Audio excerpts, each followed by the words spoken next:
Você conhece a grande revolucionária alemã Olga Benário e seu papel no combate à ditadura de Getúlio Vargas no Brasil?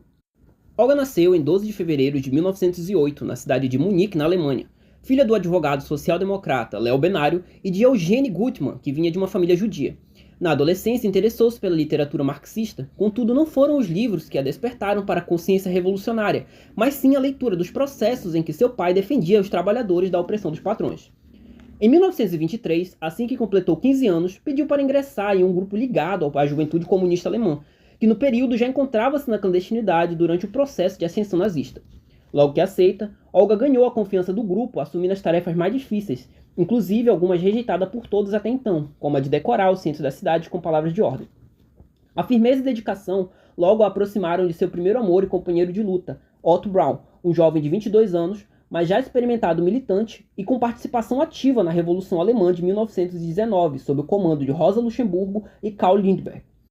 Assim que completou 18 anos, Olga deixou a confortável casa dos pais e foi morar com Otto em um bairro operário em Berlim. Logo passou a ser admirada não só pelos companheiros, mas pelos operários em geral. Era uma militante incansável nas manifestações de ruas, decorações, panfletagem na porta das fábricas e em apoio às greves operárias, bem como nos círculos de estudo com os jovens trabalhadores. Ela fazia sempre uma reivindicação que nunca era atendida pela direção do partido: treinar militarmente jovens para enfrentar os grupos nazistas cada vez mais ousados e a própria polícia do Estado, que agredia violentamente as massas nas manifestações de rua. Em outubro de 1926, Otto Braun foi preso como suspeito de alta traição à pátria. Também detida, Olga foi solta 2 meses depois. E não conteve sua alegria quando recebeu da direção do partido a tarefa de organizar uma equipe e chefiá-la pessoalmente na ousada ação de retirar Otto da prisão. Depois de 1 ano e 5 meses de prisão, no dia 11 de abril de 1928, os jornais traziam a feliz notícia que um grupo de jovens com idades entre 15 e 20 anos, aparentemente estudantes de direitos interessados em acompanhar uma audiência judicial, que em menos de 1 minuto renderam guardas e juízes, libertando da prisão o preso político Otto Braun. As manchetes acrescentavam que havia sido identificada a chefe do grupo, uma jovem de cabelos escuros e olhos azuis. Caçados por toda a Alemanha, o aparelho repressor do Estado ofereceu uma recompensa a quem desse informações precisas sobre seu paradeiro. No entanto, eles deixaram o país com destino a Moscou, na União Soviética. Já no território livre da União Soviética, Olga deu uma palestra para um auditório repleto de militantes da Juventude Comunista Internacional, onde relatou a experiência da exitosa ação que comandou com apenas 20 anos meses antes, onde resgatou da prisão seu namorado e militante do Partido Comunista Alemão, sendo energicamente aplaudida quando encerrou sua exposição com as seguintes palavras: "Eu gostaria que soubessem que ali cumpri 2 tarefas, uma com o partido e outra com meu coração." Depois dessa palestra, Olga foi requisitada para diversas tarefas, chamada para debates em escolas, fábricas, fazendas estatais e programas de rádio na URSS. Logo passou a acompanhar a organização da Juventude Comunista em vários países da Europa e foi eleita para o presídio da organização. Foi aceita na Escola da Força Aérea, onde fez cursos de paraquedismo e pilotagem de aviões, treinou no regimento de cavalaria, aprendeu a lidar com artilharia e a manejar armas pesadas.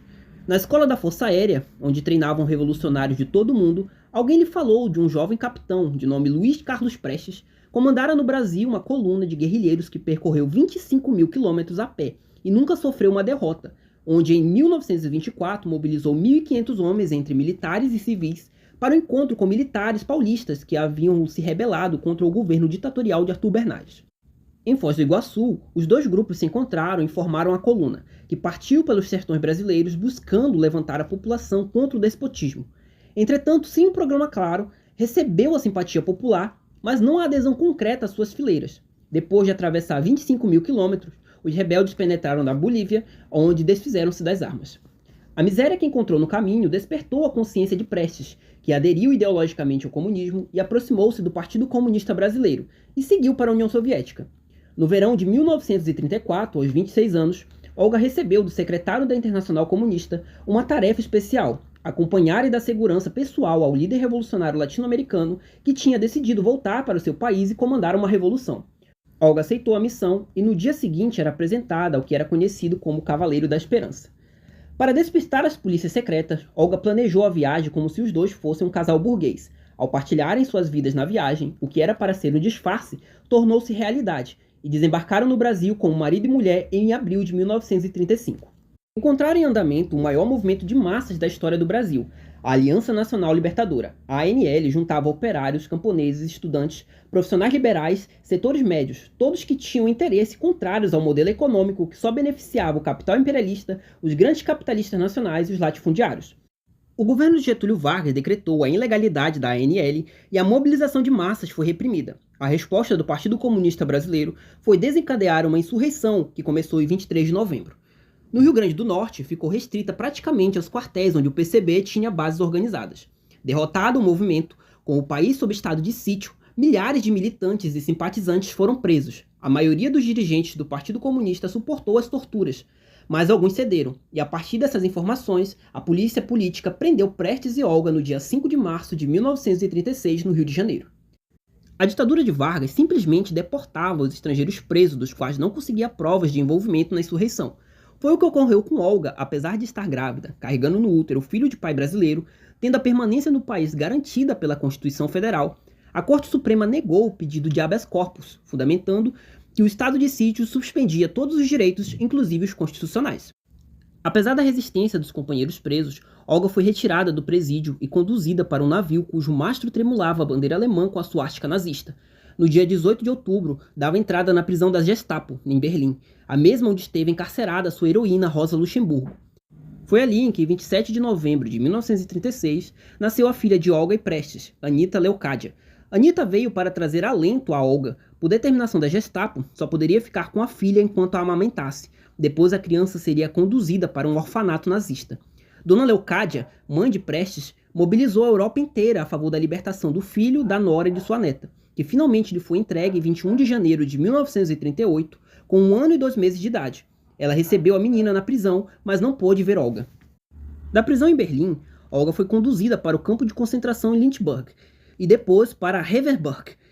Em ambos não lhe permitiram ficar entre as comunistas. Foi colocada na ala das antissociais, isto é, mendigas, ladras e prostitutas. Olga não se desesperou. Fez amizades e conquistou a liderança daquelas prisioneiras. Procurava despertar sua consciência, dando aulas e mostrando as causas de estarem ali, organizando dramatizações. Fez um mapa mundi para lhes explicar o desenvolvimento da guerra e mostrava a União Soviética, país que derrotaria com certeza, como de fato derrotou o monstro nazifascista. Em pouco tempo estaremos livres, dizia.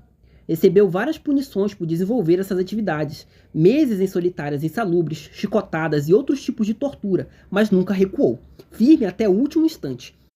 Em 1942, as prisioneiras de Ravensbrück começaram a ser retiradas do campo e não voltar mais, exceto as roupas com as quais haviam saído e aonde, conforme o combinado, elas escondiam bilhetes informando seu último destino, Bensburg. Nesse lugar, havia um hospital psiquiátrico que os nazistas transformaram em um centro de extermínio coletivo em câmaras de gás.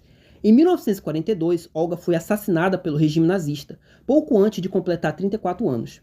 Quando seu nome foi chamado, nos minutos que lhe deram para sair da cela e ir ao veículo que a conduziria à morte, ela deixou um bilhete no qual, depois de falar do grande amor que sentia pelo marido e por sua filha, escreveu: "Lutei pelo justo, pelo bom e pelo melhor do mundo. Até o último momento manter-me-ei firme e com vontade de viver. Beijos pela última vez." Essa é uma adaptação do artigo publicado na edição número 4 do jornal A Verdade. Mesmo que tenham aniquilado seu corpo, a camarada Olga Benário Prestes segue viva em nossas mentes e corações. Seu exemplo de abnegação revolucionária segue inspirando mulheres e homens no Brasil e na Alemanha, recebendo as mais justas homenagens por sua firmeza ideológica ao marxismo-leninismo, ao seu espírito de internacionalismo proletário, por seu sacrifício à revolução mundial que porá fim à opressão do homem pelo homem da sociedade capitalista. Hoje, o nome dessa revolucionária é ostentado nas bandeiras do Movimento de Mulheres Olga Benário, sendo a patrona do movimento que luta contra a violência de gênero a cada dia mais escancarada em nosso país, sendo o único movimento de mulheres da América Latina que faz ocupações em imóveis abandonados para construir casas de apoio a mulheres vítimas de violência que são negligenciadas pelo Estado, oferecendo assistência jurídica e psicológica em atividades culturais, oficinas e cursos profissionalizantes, e principalmente a formação política necessária para pôr fim ao machismo e ao patriarcado perpetuado pelo sistema capitalista.